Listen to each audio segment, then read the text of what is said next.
오늘은 피난처 되시는 하나님에 대해서 말씀을 드리겠습니다. 우리 인간이 강한 것부터도 내일 일을 알지 못하는 것이 우리 사람의 인간의 삶입니다. 그래서 우리는 오늘도 또 내일 일을 알지 못하는 이 불확실한 시대에 많은 환난과 고난 속에서 두려움을 안고 살아갑니다. 때로는 폭풍처럼 강한 환난과 고난이 닥쳐올 때 우리는 어딘가 안전한 곳으로 피해야 되는데, 우리 그리스도인들은 이 환난과 고난이 닥쳐올 때 하나님께로 피해야만 합니다. 오늘 본문의 내용은요, 히스기야 왕이 이스라엘 모든 성이 다 파괴되어지고 아수르 군대에 함락된 후에 이제 예루살렘 성만 남아서 정말 풍전등화처럼 그렇게 망하기 직전인데, 하나님께서 천사들 보내서 구원해 주시는 그 역사를 우리가 보기 위해서 막고 직전에 쓰여진 그 히스기야 왕 시대의 예루살렘 성의 그 풍전등화 같은 그런 상황을 배경으로 해서 쓰여진 시편입니다. 우리가 본문 말씀에서 첫째로 생각해야 될 것은 바로 하나님은 우리 모든 그리스도인들의 피난처가 된다고 하는 것입니다. 오늘 1절에도 그리고 7절에도 11절에도 계속해서 하나님은 우리의 피난처시요 힘이시니 환난 중에 만날 큰 도움이시라. 7절에는 만군의 여호와께서 우리와 함께 계시니 야곱의 하나님은 우리의 피난처시로다. 11절에도 만군의 여호와께서 우리와 함께 계시니 야곱의 하나님은 우리의 피난처시로다 셀라. 이렇게 말씀을 하셨습니다. 하나님께서 우리와 함께 계실 때 하나님은 우리의 피난처가 된다고 하시는 것입니다. 성경에 이 말씀이 굉장히 많이 나옵니다. 하나님이 다윗과 함께 하시니 다윗이 점점 강성해지고, 하나님께서 요셉과 함께 하시니 하나님 앞에 형통한 자가 되고 은혜를 입은 자가 되고 복을 받은 자가 됐다. 하나님께서 야곱에게도 함께 하시겠다고 약속하셨고 여호수아에게도 함께 하신다고 약속하셨어요. 그것처럼 하나님이 우리와 함께 계시면 하나님은 우리의 피난처가 된다고 하시는 것입니다.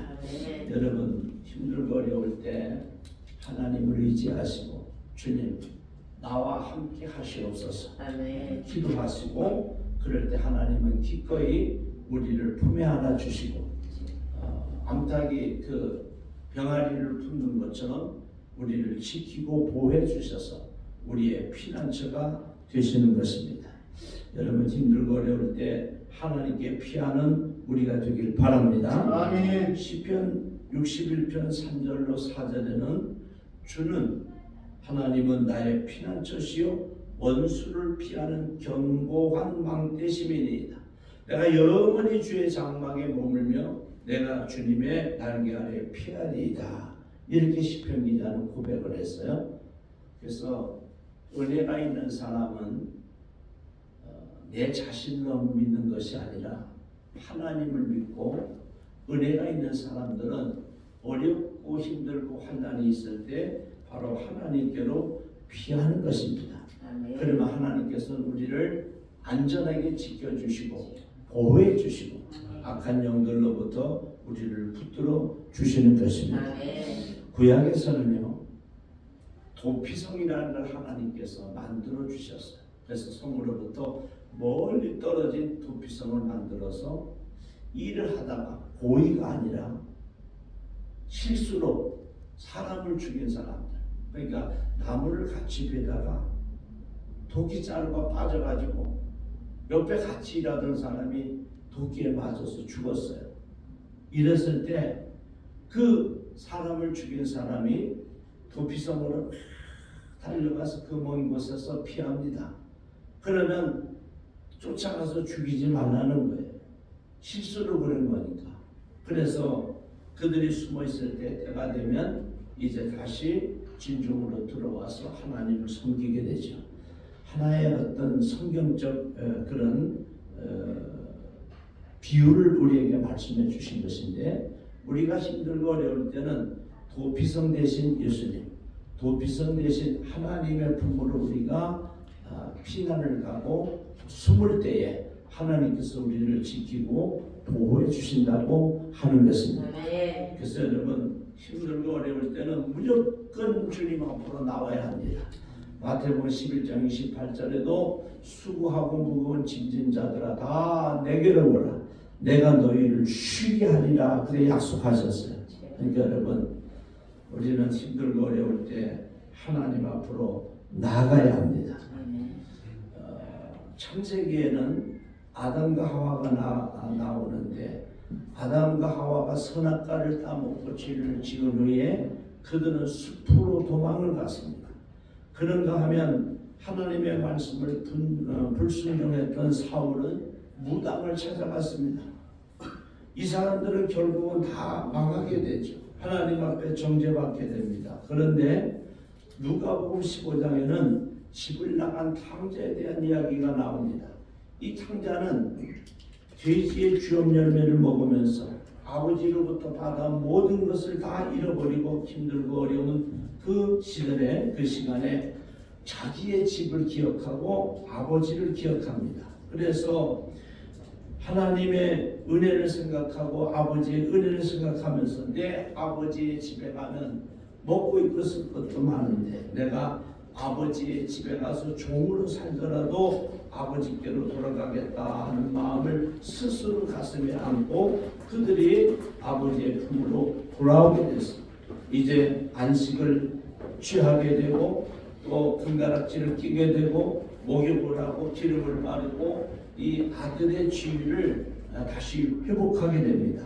이것은 하나의 비유의 말씀인데 예수님께서 비유로 말씀해 주신 것이죠. 그래서 우리는 그리스도인들은 환난과 핍박과 고난과 어려움을 겪을 때 바로 회개하고 아버지의 집으로 주님의 품으로 돌아가야 됩니다.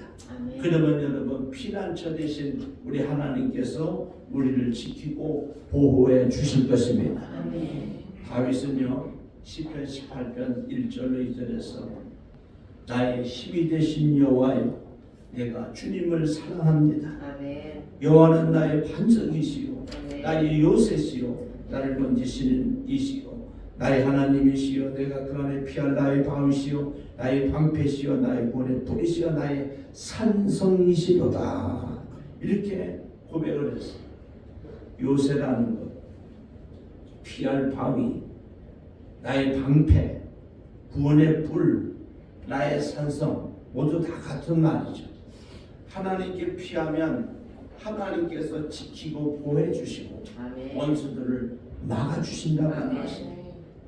우리는 그래서 무조건 힘들고 어려운 일이 있을 때 하나님께로 피해야 합니다. 사도 바울은요 고린도 교회를 향해서 10장 1절로 2절에 이렇게 말씀을 하셨어요. 사람이 감당할 시험 밖에는 너에게 당한 것이 없나니 오직 하나님은 미쁘사 너희가 감당하지 못할 시험당함을 허락지 아니하시고 시험당할 즈음에 또한 피할 길을 내사 너희로 능히 감당하게 하시느니라. 우리가 어려움 겪을 때 하나님의 품으로 우리가 피하면은 그 시험당할 즈음에 하나님께서 피할 길을 열어주신다고 하는 거예요. 여러분, 선택의 여지가 없어요. 우리 힘들고 어려움이 있으면은 무조건 하나님 품으로 돌아와야 합니다. 하나님 앞에 엎드리고 하나님의 품으로 우리가 피할 때에 우리는 그 잃었던 생명과 안식과 평안을 우리가 다시 회복할 수 있고 집 나간 탕자처럼 우리의 아들로서의 딸로서의 지위를 회복하는 은총을 입게 되는 것입니다. 아멘. 악한 마귀는요 우리가 어려움과 또 고통을 당할 때에 힘들 때 자꾸 하나님을 불평하라고 그러고 하나님 앞에 원망하라고 그러고 또 우리를 잘못된 길로 자꾸 이끌어가려고 합니다. 그런데 우리 하나님은 정말 좋으신 은혜의 하나님이시라서 이사야서 42장 3절에 상한 갈대를 꺾지 아니하며 꺼져가는 등불을 끄지 아니하는 그런 하나님으로 말씀하고 계세요. 그래서 여러분 악한 마귀의 게임에 빠지지 마시고 어려울수록 힘들수록 괴로울수록 우리의 피난처 되신 그 하나님의 품으로 우리가 돌아가면 하나님께로 피하면 세상은 상한 갈대를 더 꺾고 세상은 꺼져가는 등불을 끄지만은 우리 하나님은 상한 갈대를 꺾지 아니하시고 꺼져가는 등불을 끄지 아니하시는 하나님이시기 때문에 하나님 품으로 피하기만 하면 하나님께로 돌아가기만 하면 하나님은 우리를 붙들어 주시고 우리에게 은혜를 베풀어 주시는 것입니다. 그리고 그 주님의 품에서 환난이 지나갈 때까지 폭풍우가 지나갈 때까지 우리는 하나님 품에 안겨서 영원한 안식을 누릴 수가 있는 것입니다. 여러분 내 삶에 괴롭고 힘들 때 물질이 됐든 사람이 됐든 자녀가 됐든 또 생업이 됐든 질병이 됐든 어떤 문제가 있을 때마다 여러분 하나님께 모든 것을 내어놓고 교회로 나오시고 또 주님 앞에 내어놓고 주님 품에 안기시고 하나님을 피난처 삼아서 여러분 하나님께 피하면은 하나님께서 고난이 지난 후에 모든 것을 은혜를 베풀어 주시고 모든 것을 이길 수 있는 은혜를 주실 줄로 믿습니다. 이제 두 번째 드리고자 하는 말씀은 하나님은 우리의 큰 도움이 되신다고 하는 것입니다. 오늘 1절에 그랬죠. 하나님은 우리의 피난처시요 힘이 되셔서 환난 중에 만날 큰 도움이시라. 참 세상 사람들은 야속해요. 부자들은 안 도와줘도 돼요. 권력 가진 사람, 인기가 많은 사람, 이런 사람들은 안 도와줘도 되는데 정말 힘들고 어렵고 또한 고난 속에 있는 가난한 사람들, 병든 사람들, 오갈 데 없는 사람들, 외로운 사람들, 고독한 사람, 이런 사람들을 도와주면 좋은데 세상은 그렇지 않습니다. 물질이 많은 사람에게, 권력을 가진 사람에게, 인기를 가진 사람에게, 힘이 있는 사람에게 자꾸 가고 가난한 사람들은 멸시하고 병든 사람들은 또 거들떠보지도 않고 이렇게 세상 사람들은 살아가고 있습니다. 그런데 우리 하나님은 환난 중에 어려운 중에 힘든 중에 고통 중에 만날 큰 도움이시다. 하나님은 정말 가난하고 병들고 어렵고 힘든 영혼들을 살려주시고 건져주시고 도와주시는 분입니다. 그래서 예수님은 이 땅에 오실 때 가장 낮은 곳으로 오시죠. 그 베들레헴의 마을 구유 가난한 그런 사람들에게 오셔서 우리에게 은혜를 베풀어 주시고 우리 영혼을 살려주시고 우리에게 필요한 것으로 채워주시는 분이 하나님이신 것입니다. 그래서 여러분 우리가 어려움을 겪을 때 세상 사람들 자꾸 찾아다니는 것보다 하나님 앞에 엎드려서 기도하고 하나님의 도우심을 요청하면 오늘 말씀 그대로 하나님은 우리에게 큰 도움이 되셔서 우리에게 은혜를 베풀어 주시는 것입니다. 놀라지 말라. 나는 네 하나님이 되리라. 내가 너를 굳세게 하리라. 참으로 너를 도와주리라. 참으로 나의 의로운 오른손으로 너를 붙들리라. 이렇게 우리에게 말씀하시고 계신 것입니다. 여러분 하나님의 도우심을 믿는 우리가 되길 바랍니다. 오늘 본문에는 계속해서 하나님께서 우리를 도와주시는 그 은혜에 대해서 기록하고 있습니다. 종교개혁자 마르틴 루터는요, 오늘 이 시편 46편을 읽으면서 묵상할 때 힘이 생겼어요. 그래서 내주는 강한 성이요 방패와 병기 대신 이 힘 있는 찬송가를 이 마르틴 루터가 가사를 적게 된 것이죠. 오늘 시편 46편 이런 말씀을 우리가 읽으면서 우리는 하나님으로부터 은혜를 받고 주님으로부터 오는 새 힘을 얻는 것입니다. 어떤 어려움이 있어도 히스기야처럼 두려워하지 아니하고 놀라지 아니하고 하나님 앞에 하나님을 의지하고 피난처 대신 우리의 피난처 대신 하나님께로 피하면 하나님께서 은혜를 베풀어 주시고 하나님께서 적군들을 물리쳐 주시고 환난에서 고통에서 건져 주시는 은혜를 우리가 입는다고 하는 것입니다. 아멘. 여러분 마르틴 저처럼 생명이 위태로울 때도 여러분 두려워하지 마시고 하나님께로 피하는 우리가 되길 바랍니다. 아멘. 이제 마지막 세 번째는 하나님께 피하고 우리가 할 일이 있습니다. 그것은 오늘 10절에 말씀하고 있어요. 이르시기를 너희는 가만히 있어 내가 하나님 됨을 알지어다. 가만히 있으라.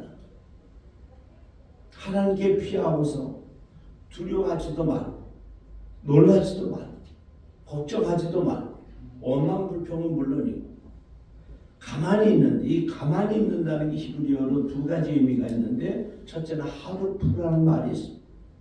쉬다, 가만히 앉히다, 마음을 평안히 하고 앞으로의 상황을 잘 살펴보라, 지켜보라 그런 뜻이고 또 하나는 파라리슌이라 그래서 혀를 깨물고 혀를 물고 침묵을 지키고 불평하지 말고 조용히 하나님께 모든 것을 맡기는 믿음을 가지라는 것. 그러니까 가만히 있는다는 것은 원망 불평하지 말고 하나님이 위대하신 그 능력을 믿으면서 아멘. 하나님이 일하시는 것을 권하는 것입니다. 아멘. 이 말씀이 어디에도 기록되어 있는 거니 주여 아버지. 이스라엘 민족들이 출애굽할 때 너무 불안하고 초조하고 애국 군대가 막 쫓아오니까 앞에는 홍해 바다. 그럴 때 모세가 이스라엘 백성들 향해서 선포하죠. 너희는 가만히 있어. 아멘. 하나님이 일하시는 것을 보라는 거예요. 아멘. 여러분 우리도 이런 믿음을 갖고 적어도 인생에 한두 번, 몇 번씩은 하나님이 일하시는 것을 눈으로 봐야 되죠. 아멘. 목도해야 되죠. 아멘. 야곱은 그 어려움 속에서도 하나님의 일하시는 것을 보게 되고 다윗은 자기 어려서부터 그 목동서부터 지금까지 왕이 돼서 늙을 때까지 하나님이 일하시는 것을 수도 없이 보고 또 하나님께 감사하고 아멘. 하나님 앞에 영광을 돌렸던 인물입니다. 아버지. 아멘. 종도 여러분도 우리 예수님을 믿으면서 우리의 삶 속에서 일하시는 아멘. 그 하나님을 우리가 아멘. 체험하고 아멘. 믿고 아멘. 또 가만히 있으면서 그 하나님의 일하시는 것을 볼 수 있기를 바랍니다. 아멘. 이때까지도 에베네셀로 도와주신 하나님은 주여. 임마누엘로 지금도 우리를 도와주시고 아멘. 우리가 가만히 기도하면서 주여 아버지. 하나님의 일하시는 것을 고대할 때에 주여. 앞으로의 삶에도 하나님께서 우리에게 은혜를 베풀어 주실 것입니다. 아멘. 고난 중에도 피할 길을 열어주시고 주여 아버지. 하나님께 피하는 저와 여러분들을 하나님께서는 불꽃 같은 눈으로 지키시면서 그 날개 아래 스갑들의 날개 아래 그 하나님의 법궤를 품어주듯이 이스라엘 민족들이 그 어려움 속에서도 하나님께서 품어주셨듯이 주여. 저와 여러분을 품어주시고 아멘. 하나님의 역사를 나타내셔서 환난의 고통의 폭풍과 지나갈 때까지 우리를 보호해 주시고 은혜를 베풀어 주시는 그 전능하신 하나님 주여. 그 역사를 우리가 체험할 수 있기를 바랍니다. 아멘. 결론을 맺습니다. 주여. 여러분 하나님은 우리의 피난처가 되십니다. 아멘. 어려울수록 힘들수록 주여 아버지. 괴로울수록 불평불만하지 말고 하나님 앞으로 나아가서 아멘. 하나님 앞에 피하기를 바라고요. 아멘. 또 하나님의 도움을 요청하시길 바랍니다. 아멘. 하나님은 우리를 큰 도움 되시는 크게 도와주시는 하나님이십니다. 아멘. 이제 마지막은 정말 하나님 앞에 피하고서 기도하면서 하나님께서 일하시는 것을 기대하시고 아멘. 하나님의 그 위대한 역사를 우리가 믿으면서 앞으로 전진해 나갈 때 하나님께서는 우리 앞에 큰 일을 행해 주시고 아멘. 저와 여러분의 인생에 우리 가정에 후손들에게 우리 교회에 이민족에게도 하나님의 은총을 하나님의 기적을 나타내 주실 것입니다. 아멘. 우리가 이것을 체험하는 우리 모두가 되기를 주님의 이름으로 축원합니다. 아멘. 기도드리겠습니다.